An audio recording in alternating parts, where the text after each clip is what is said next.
आमर पहचान है पश्चिम ओडिशार जनजीवन पर्व है इटा चाषीर पर्व कृषि भित्तिक पर्व तहिर लगे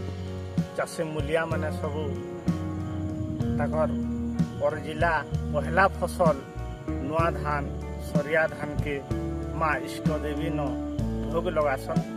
और नुआखाई कूड़ा आकार चरा आकार अरुणदात्री जगत मातार प्रसाद के समस्ते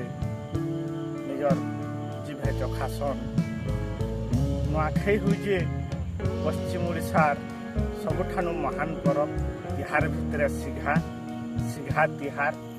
इटा के पुरखा दिन बड़खा तिहार भी कहसन नुआखाई जेहेतु गोटे कृषि भित्तिक गणपर्व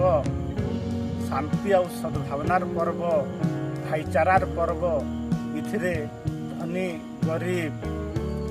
उठिया वृत्ति महाजन इथर कौन से भेदभाव नहीं न समस्ते मिलिमिशि करी गोटे न पटी रोटी करी नुआ खाबार परंपरा तार महनीय वार्ता दुनिया के देखाई नुआखाई सबुदिन के